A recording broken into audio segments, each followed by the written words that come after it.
The first thing I heard after dying was the sound of my brother laughing. Not crying, not apologizing, not begging for forgiveness. Laughing. I opened my eyes to the cold marble floor of my old apartment, the same apartment I had not seen in 15 years. The cracked ceiling above me, the faded curtains by the window, the broken clock on the wall, all of them were exactly as I remembered. My hands trembled as I pushed myself up. The last memory I had was lying in a hospital bed, watching my family's company disappear from the news. Watching my brother Adrian Vale walk away with everything I had sacrificed to build. Then came the heart failure. Then darkness. And now, I looked at the date displayed on my old phone. March 12, 2011. 20 years before the collapse. I sat there for almost an hour, unable to breathe properly. I was not dreaming. I had been given another chance. In my first life, I was Daniel Vale, the younger son of a struggling businessman. My father built a small logistics company from nothing, but after his death, my older brother Adrian took control. Everyone believed Adrian was the genius, the visionary, the man who would turn our family company into a global empire.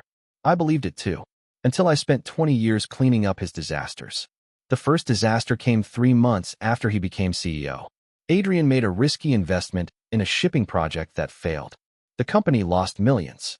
He came to my office late at night, looking desperate. "Daniel, I just need temporary help," he said. "You're the only person I can trust." Those words controlled my entire first life. I sold my apartment. I emptied my savings. I worked 18-hour days to repair his mistakes. And when the company recovered, everyone praised Adrian. Nobody remembered who saved it. Then came another failure. And another. Every time Adrian created a problem, I became the person who solved it. I told myself it was loyalty, family, responsibility. But near the end, I finally discovered the truth. Adrian's failures were never accidents. He was secretly transferring company money into private accounts. He created problems because he knew I would always appear to fix them. I was not his brother. I was his safety net. And when I discovered the evidence, it was already too late. The company was drowning. Adrian blamed me. He told investors that I had hidden financial problems from everyone. The man who spent decades saving his empire became the person blamed for destroying it.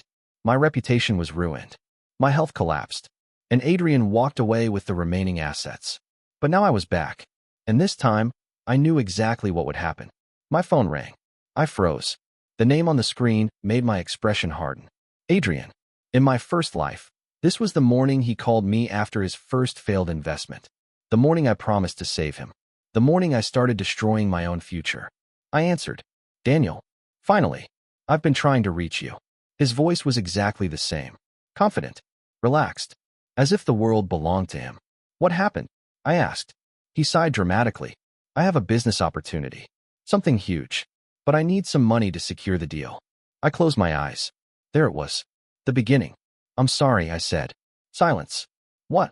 I said. "I can't help you." A pause followed. A long one. In my first life, I had never allowed that silence to exist. I always rushed to reassure him. This time, I enjoyed hearing him confused. "Daniel, don't joke around." "I'm not joking. You know how important this is." "Yes," I replied. "I know exactly how important it is." He laughed nervously. "Fine. How much do you need to think about it?" "I don't." My brother stopped laughing. "You're serious?" "Yes." His voice changed. "You're my brother." Those words once controlled me. Not anymore. "And you're an adult," I said calmly. "Handle your own decisions." Before he could respond, I ended the call. My hands shook afterward. Not from fear. From relief. For the first time in my life, I had chosen myself. But I knew Adrian. He would not accept losing his safety net. And I knew something else. His empire was not built on talent. It was built on borrowed time. The next few weeks would prove whether I was right. Because the first crack in Adrian's perfect image was already beginning to appear. And this time, I would not be there to cover it. 3 days later, Adrian appeared outside my office. He looked exactly like the brother everyone admired. Perfect suit. Expensive watch. Confident smile. But I saw what others could not. The desperation behind his eyes. "Daniel," he said, walking inside without permission. "I think there has been a misunderstanding." I continued reading the documents in front of me. "There hasn't." He sat down. "You're angry about something." "No." "Then why are you acting differently?" I looked up. Because I had spent 20 years learning exactly who he was. Because I remembered every lie, every manipulation, every person he sacrificed to protect himself. But I only said, people change. Adrian studied me carefully. You're not the same. That's true. For a moment, his expression became uncomfortable. Then he smiled. Okay, let's forget about the money. I actually came because I want to discuss a partnership. That almost made me laugh. In my first life, this was another trap. When money failed, Adrian changed strategies. He would offer me a position, make me feel important, then slowly transfer responsibility onto me. What partnership? I asked. He leaned forward. My new company. New company? Yes. I'm leaving some old projects behind and creating something bigger. I already knew. The company he was talking about would become the foundation of his so-called empire. The media would later call him a genius entrepreneur. They would never know that the company survived only because I secretly paid its debts. Until now. I wish you success, I said. His smile faded. That's all. What else should I say? You're my brother. Again. That phrase. The weapon he always used. I stood up. Adrian. I spent years confusing support with sacrifice. His eyebrows lowered. What does that mean? It means your future belongs to you. He stared at me. For the first time, he looked uncertain. You'll regret this. In my first life, those words would have frightened me. This time, I simply nodded. Maybe. He left without another word. I watched him through the window as he walked toward his expensive car. The old Daniel would have chased after him. The old Daniel would have apologized. The old Daniel would have found a way to help. But the old Daniel was dead. That evening, I opened a folder I had prepared after waking up. Inside were copies of old records, dates, names, and financial information I remembered from my previous life. I did not have everything. Memory was not magic. Some details were blurry.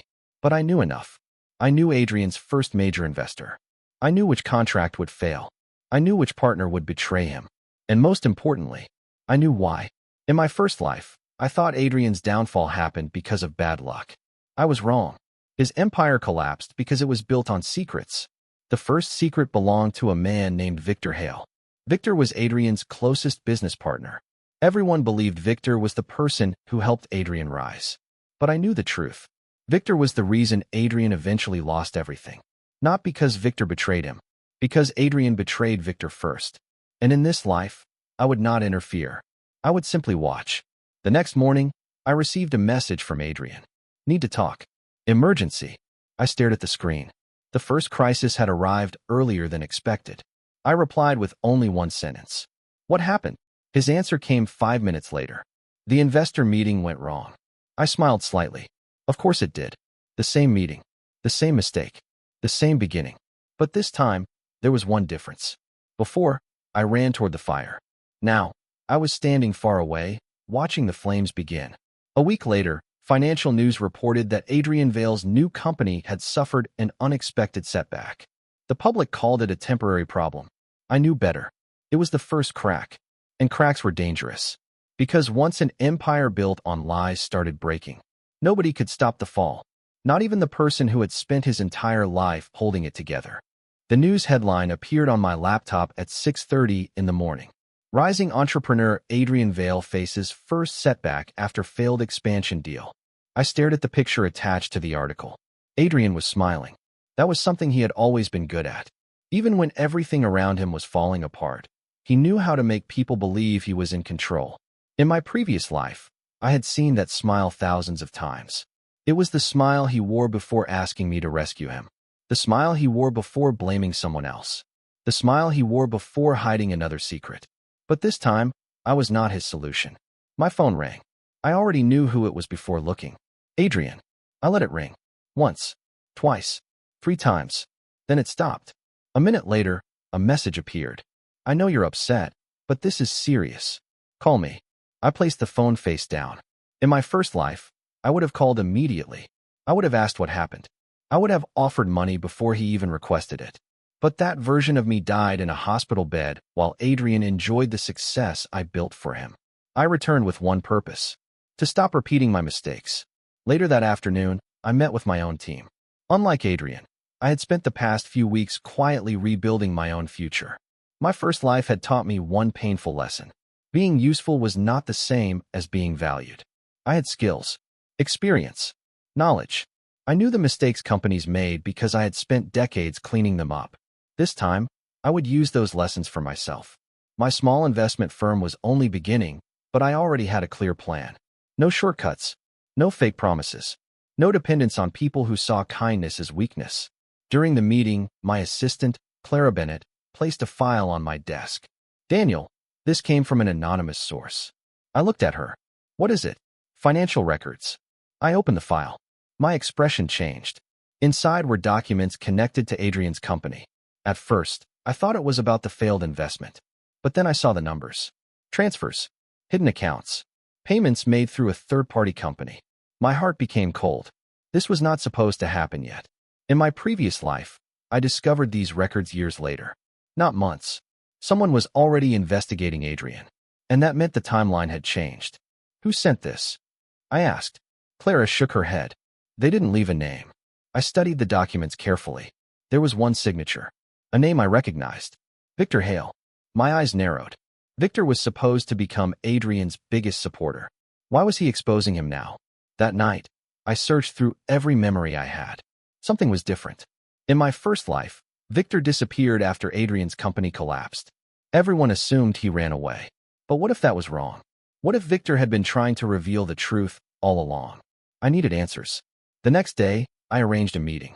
Victor arrived at a quiet restaurant outside the city. He looked older than I remembered. Tired. Not like the powerful businessman people described. You know why I'm here? He asked. I nodded. You sent me the files. Victor looked surprised. So you already know. I know some things. He studied me. Daniel, I heard you refused to help Adrian. Yes. Why? I leaned back. Because I finally understood that saving someone from their own choices only delays their consequences. Victor was silent. Then he gave a bitter laugh. You figured it out earlier than I did. I looked at him carefully. What happened between you and Adrian? Victor looked toward the window. 5 years ago, Adrian approached me with a dream. I listened.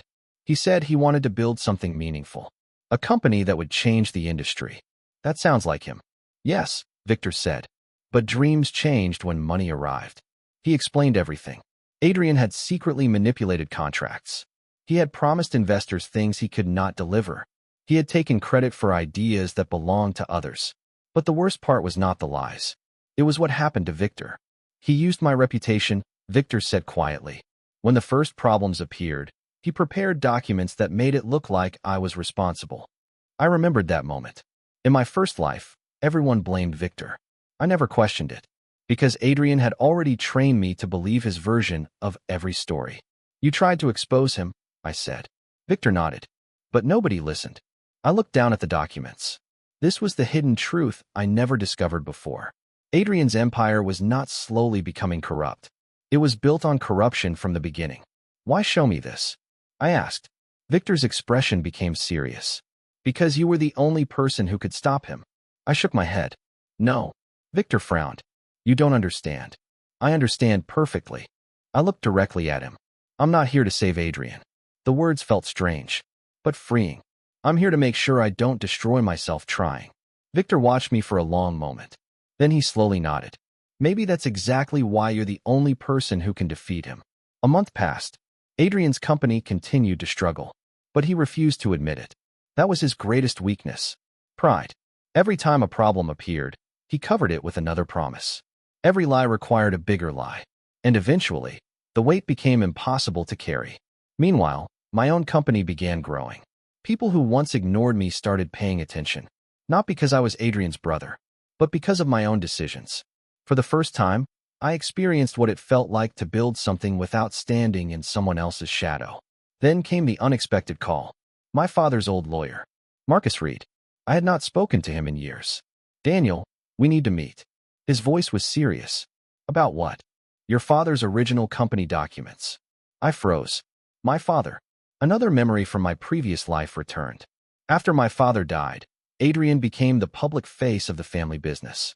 But there were rumors that my father had left something behind. Something Adrian never mentioned. I met Marcus the following day.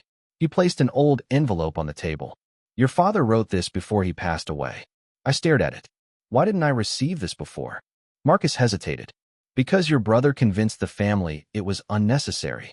My fingers tightened around the envelope. Inside was a letter. My father's handwriting. Daniel, if you are reading this, it means you finally stopped carrying everyone else's burden. I stopped breathing. How could my father have known? The letter continued. Your brother has ambition, but ambition without honesty becomes destruction. I always worried that you would spend your life fixing his mistakes instead of building your own future. My eyes became wet, because those words described my entire first life. At the bottom of the letter was one final message. The company was never meant to belong to the person who shouted the loudest. It was meant for the person who protected its values. Then I found the document attached. A hidden ownership agreement. My father had divided his original company shares. Adrian had received control, but I had received something far more valuable. The legal authority to challenge any decision that threatened the company's foundation. A safeguard. A responsibility. And suddenly, I understood. My father had known Adrian's weakness. He had prepared for it.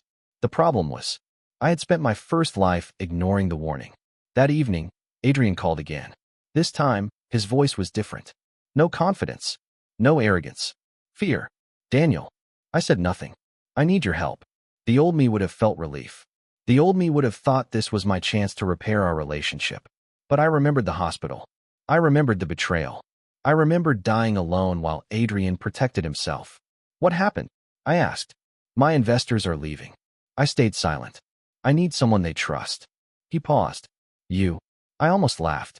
After everything, he still saw me as a tool, not a brother. A solution. Daniel, please. The words sounded unfamiliar coming from him. I looked at the city lights outside my window. Then I answered. I can help.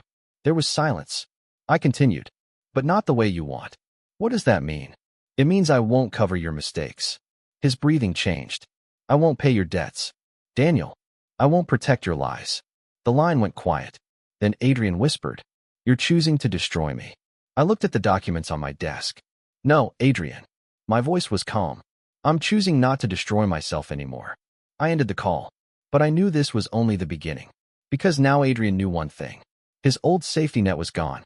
And desperate people did dangerous things when they realized they could fall. The first attack came quietly. That was Adrian's style. He never started with open war. He preferred whispers, rumors, doubt. 3 days after our phone call, an article appeared online. Family dispute threatens veil legacy. Younger brother refuses to support company during crisis. My name was not mentioned directly. It did not need to be. Everyone knew who it was about. I read the article twice. Not because I was surprised. Because I was impressed by how quickly Adrian changed the story. The same man who had spent years using my money and my work was now painting himself as the victim. My assistant Clara entered my office. You saw it. I nodded. He's trying to make people think you abandoned him. I placed the article down. That's exactly what he wants. Are you going to respond? I looked out the window. In my first life, this was where I made my biggest mistake. I fought every rumor. I explained every misunderstanding. I wasted energy proving I was innocent. But Adrian understood something I did not. The person who controls the story controls the public. This time, I would not chase him. No, I said. Clara looked surprised. Nothing. Nothing. But people might believe him. They might. I turned back toward her. But truth does not need panic. That evening, my silence became a bigger story than Adrian's accusations. People started asking questions. Why was Daniel Vale not defending himself? Why was the man who once saved the company suddenly refusing to help? And most importantly, why was Adrian so desperate to make him look guilty? The pressure started building. Then Victor contacted me. We have a problem. I met him at his office. He looked worried. What happened? Adrian found out about the investigation. I frowned. How? Victor shook his head. I don't know. That bothered me. Because in my previous life, Adrian was many things. Arrogant, selfish, manipulative. But he was not careless. If he knew about the investigation, he would not simply wait. What did he do? Victor handed me a document. A lawsuit. I read the first page. Adrian was accusing Victor of stealing company information. I almost smiled. The same accusation he would eventually use against me in my previous life. Only now, he was using it earlier. The timeline was changing. Why now? I asked. Victor looked tired. Because he knows I can expose him. I closed the file. Then he's afraid. Victor looked at me. You sound like you expected this. I paused. A dangerous moment. I could not tell him the truth. That I had lived through this before. that I had watched this man destroy everything, that I had already buried this future once. I understand people like Adrian, I said. Victor studied me. Then he nodded. Maybe he noticed something different about me. Maybe everyone did. Because after returning, I was no longer the person they remembered. I was calmer, more patient, harder to manipulate, and that frightened people who depended on the old me. A week later, Adrian requested a meeting. Not a phone call, not a message, a formal meeting. I almost refused, but I accepted. I wanted to see what he would try next.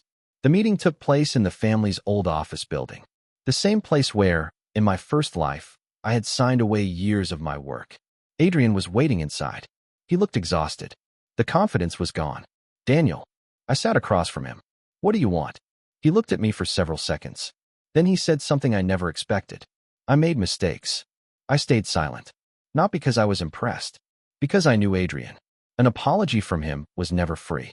I should have listened to you, he continued. I waited. I should have treated you like my brother. There it was. The emotional trap. The words were designed to reach the part of me that still wanted my family. But that part of me had died. What do you actually want? I asked. His expression changed. Just slightly. Enough for me to notice. I need your support at the investor meeting. I almost laughed. Of course. The apology had a price. You don't want forgiveness. He looked confused. What? You want protection? His face hardened. You're really going to abandon your own brother? I stood. No, Adrian. I looked at him. I stopped abandoning myself. His jaw tightened. You think you're better than me now? No. I walked toward the door. I think I finally understand the difference between us. What difference? I stopped. You build things so people will admire you. I looked back. I build things so they can survive without me. Then I left. But I knew Adrian was not finished. People like him did not accept losing control. They fought harder. And his next move would prove exactly how far he was willing to go. 2 weeks later, the truth started leaking. Not from me. Not from Victor. From inside Adrian's own company. Employees began leaving. Executives resigned. Investors demanded explanations. The empire Adrian created was showing its first visible wounds. But the strangest part was that nobody knew why. Until one name appeared. Ethan Cole, Adrian's financial director. Ethan had worked beside Adrian for 6 years. Everyone believed they were close friends. But I remembered something different. In my previous life, Ethan was the man Adrian blamed after the company collapsed. The traitor. The criminal. The person everyone hated. But now I wondered, was Ethan actually the victim? I arranged a meeting. He arrived looking nervous. I shouldn't be here, he said. Why? Because Adrian will destroy me. I studied him. What did you find? Ethan looked around before speaking. Financial records. He placed a small drive on the table. I found transfers that don't match company reports. I already knew. But hearing it from him confirmed everything. How long have you known? Months. Why didn't you report it? His eyes dropped. Because Adrian threatened my family. That surprised me. Adrian had never mentioned that. He had hidden his cruelty better this time. What exactly did he threaten? Ethan hesitated. Then he answered. He said if I exposed him, he would make sure nobody would ever hire me again. I leaned back. This was different. In my first life, I thought Adrian became worse over time. But maybe the truth was more painful. Maybe he was always this person. I just refused to see it. The drive contained enough evidence to damage Adrian permanently. But I did not release it immediately. Clara questioned my decision. You have everything now. Why wait? Because if we reveal it too early, Adrian will call it revenge. And if we wait, then we let him expose himself. She understood. This was no longer about destroying my brother. It was about making sure the truth survived. A few days later, Adrian made his biggest mistake. He called a press conference. He stood in front of cameras and spoke about betrayal, about loyalty, about family. I always believed family would stand together during difficult times, he said. I watched the broadcast silently. The irony almost felt unreal. The man who betrayed everyone was asking the world to believe he was betrayed. Then he said the sentence that changed everything. My brother Daniel has chosen personal success over family responsibility. I expected anger, but I felt nothing, because I knew the truth. And soon everyone else would too. The next morning, Victor released the first official documents. Not everything, just enough. The world saw unusual transfers, hidden agreements, false reports. Adrian's perfect image cracked. Investors demanded answers. News channels changed their headlines. The same people who praised him yesterday were questioning him today. Adrian called me that night. I answered. For several seconds, neither of us spoke. Then he said, "You planned this." "No. Don't lie. I didn't destroy your company, Adrian." My voice was calm. "You did." Silence. Then his voice became cold. "You think you won?" I looked at the city outside. "No." I paused. "I think I survived." The call ended. But as I placed my phone down, I noticed something strange. A message from an unknown number. One sentence. "You still don't know the biggest secret your brother hid." I stared at the screen. Because I thought I knew everything. I thought I had returned with all the answers. But someone had just reminded me of one thing. A second chance does not mean knowing the entire future. It only means having the courage to face what comes next. The anonymous message remained on my phone for 3 days. I did not delete it. I did not reply. I simply watched it. In my first life, I had learned a painful lesson. The most dangerous secrets were not the ones people hid. They were the ones people wanted you to discover. Someone wanted me to chase this information. The question was why. Clara noticed my distraction during a meeting. "You've been looking at that message for days." I placed the phone down. "Because it bothers me." "Do you think it's real?" I looked at the financial reports in front of me. "Yes." She waited. Because whoever sent it knew exactly what I would fear. The message was not a random threat. It was personal. It was designed for someone who knew Adrian. Someone who knew there was another layer beneath the corruption. That evening, I received another message. This time, it contained an address. No explanation. No name. Just a location. An old warehouse outside the city. I almost ignored it. Almost. But then I remembered my first life. There was a moment I never understood. 6 years after my father died, Adrian suddenly gained access to a large amount of funding. He claimed it came from investors. Nobody questioned him, including me. But now I wondered, where did that money actually come from? The next morning, I went to the warehouse. The place looked abandoned. Dust covered the windows. The metal doors were rusted. For a moment, I thought it was a trap. Then I heard a voice. "You came." I turned. A woman stepped out from the shadows. I recognized her immediately. Sophia Vale, my cousin. But unlike Adrian, Sophia had disappeared from the family years ago. In my first life, everyone said she left because she was jealous of Adrian's success. I believed that too. I had been wrong about many people. "Sophia," I said. She looked at me carefully. "You remember me?" "Of course." She smiled sadly. "That's interesting." "What do you mean?" "Because Adrian spent years convincing everyone you only cared about yourself." I said nothing. She walked toward an old table. "I sent the messages." "I guessed." She nodded. "I knew you would." I studied her. "Why now?" Sophia opened a box. Inside were documents. Old documents. "Because Adrian crossed a line." I looked at the papers. "What are these?" "Your father's original business records." My expression changed. "Another connection. What do they prove?" Sophia took a deep breath. "Your father did not choose Adrian as his successor." I froze. Everyone believed he did. After my father's death, Adrian took control because he said our father trusted him. But Sophia continued. "He wanted both of you to work together." "That doesn't explain anything." She handed me a document. I read it. My father had planned a partnership, not a hierarchy. Adrian would handle operations. I would handle strategy and finances. Together. Balanced. But the agreement was changed. The signatures were different. The dates were altered. Someone had rewritten my father's final wishes. Who changed this? I asked. Sophia looked at me. "You already know." My chest tightened. "Adrian." But another question remained. "How?" Sophia looked away. "Because I saw him do it." Silence filled the warehouse. "You knew?" "Yes." "Then why didn't you tell me?" Her eyes became filled with regret. "Because I was 19 years old, and Adrian threatened me." "With what?" "He said he would make sure nobody believed me." I closed my eyes. Another person destroyed by Adrian's lies. Another person who stayed silent. Another piece of the truth hidden. "How did you get these documents?"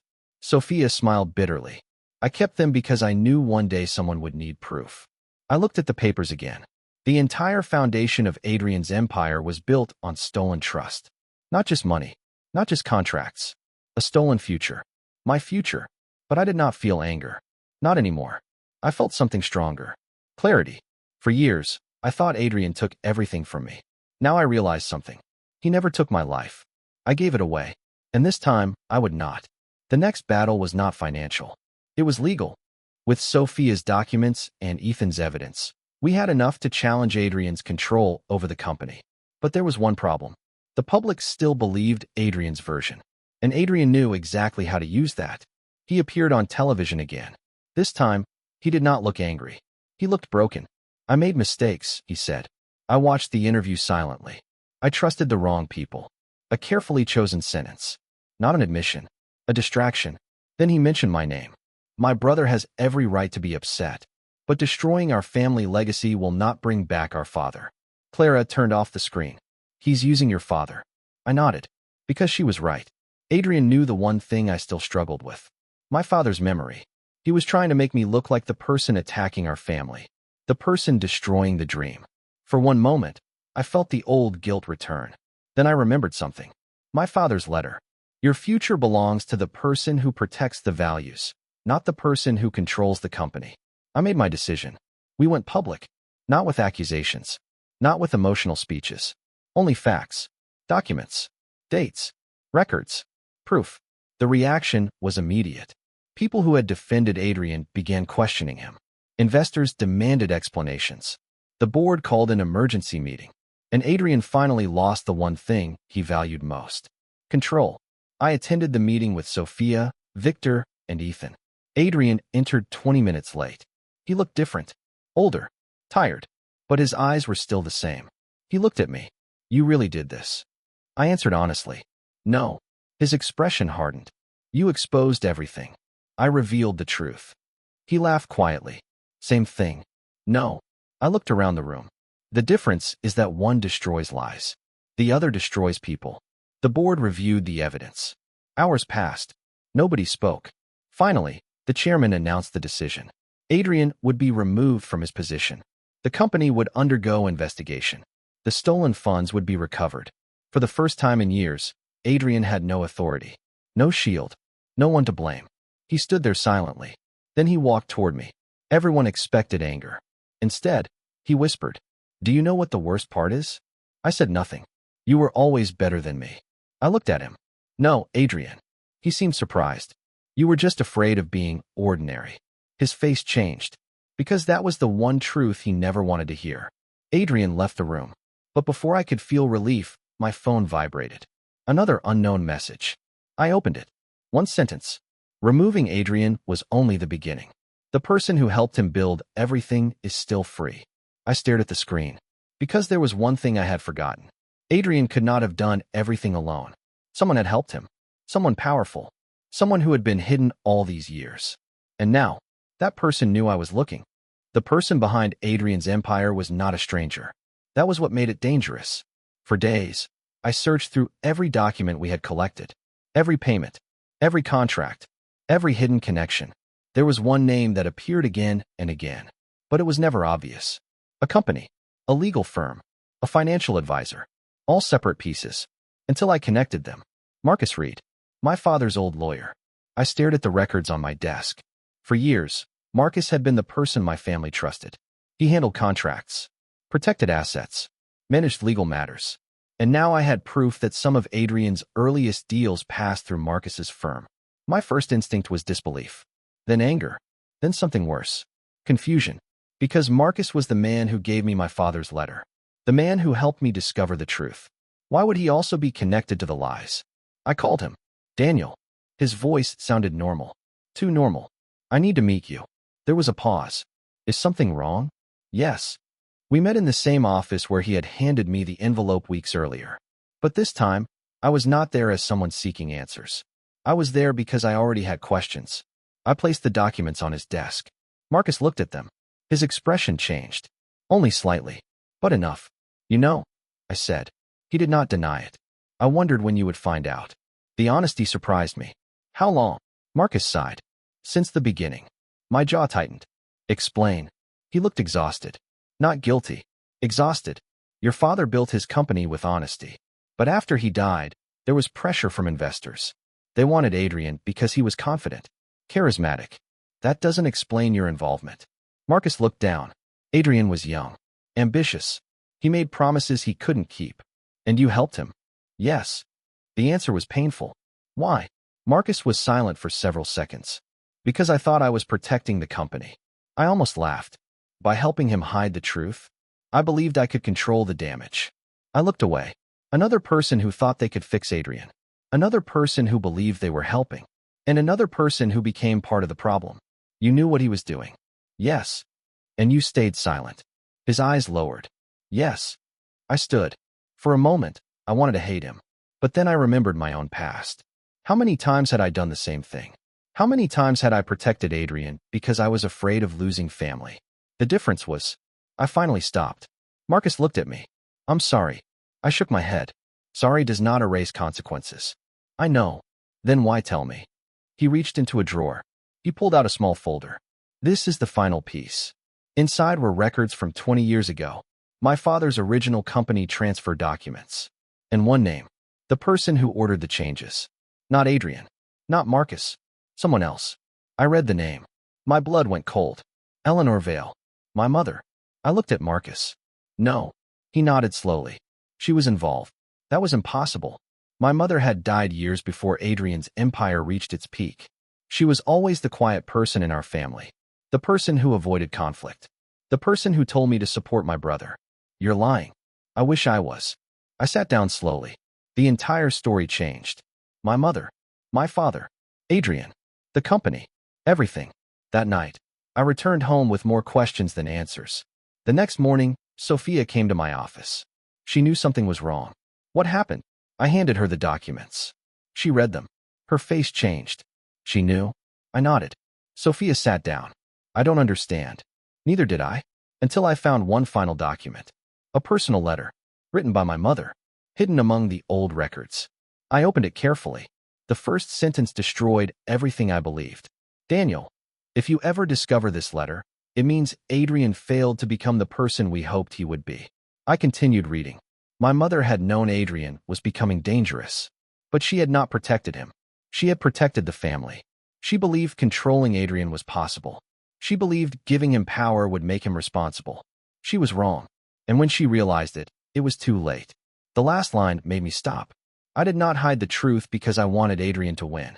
I hid it because I was afraid the truth would destroy both my sons. I closed my eyes. For years, I thought my family was divided between good and bad. But the truth was more complicated. People made choices.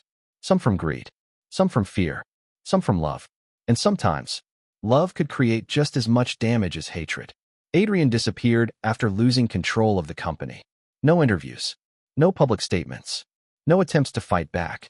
That worried me more than anger would have. A desperate person was predictable. A silent person was not. 3 days later, I received a message. Not from an unknown number. From Adrian. Meet me alone. I almost ignored it. But something told me to go. We met at the old family house. The place where we grew up. The place where my father taught us about business. The place where Adrian first told me he wanted to become someone important. He was sitting outside. No expensive suit. No confident smile. Just my brother. The person I remembered before everything changed. You came, he said. Yes. He looked at the house. I used to think this place belonged to me. I said nothing. I thought being the oldest meant I deserved more. His voice was quiet. Then I realized something. He looked at me. I was never trying to build an empire. I waited. I was trying to prove I was better than everyone. For the first time, Adrian sounded honest. Not because he wanted something. Because he had nothing left to lose. Why tell me this? He looked away. Because I found out something. My expression changed. What? Marcus wasn't the only person hiding things. My body became tense. What are you talking about? Adrian reached into his pocket. He handed me a small notebook. This belonged to Dad. I opened it. Inside were my father's private notes. Business plans. Thoughts. Warnings. And one sentence written repeatedly. Daniel must never become Adrian's shield. I froze. Adrian watched me. He knew. I looked up. He knew what? That I would use you. The words hurt. Not because they surprised me. Because they were true. Adrian continued. Dad tried to stop it. He tried to separate us. Then why didn't he? Because Mom convinced him to wait. I looked at the notebook. Everything connected. My parents were not perfect. They saw the danger. They delayed action. And that delay created years of pain. Adrian stood. I'm not asking you to forgive me. That surprised me. I know what I did. For the first time in our entire lives, Adrian did not try to escape responsibility. I ruined your life. I looked at him. You did. He nodded. I know. Silence followed. A year ago, I would have wanted revenge. I would have wanted him to suffer. But now, I only wanted peace. You lost everything because of your choices. I know, but I won't spend the rest of my life hating you. Adrian looked at me. Maybe he expected anger. Maybe he expected punishment. Instead, he saw something he never understood. Freedom. I turned away. But before I left, Adrian spoke. Daniel. I stopped. Thank you. I looked back. For what? For finally letting me face myself. I left without answering. Because some people needed forgiveness. And some people needed consequences. Adrian would have both. The next morning, the final investigation report was released. It revealed everything. The hidden transfers. The false contracts. The manipulated records. Adrian's empire collapsed completely.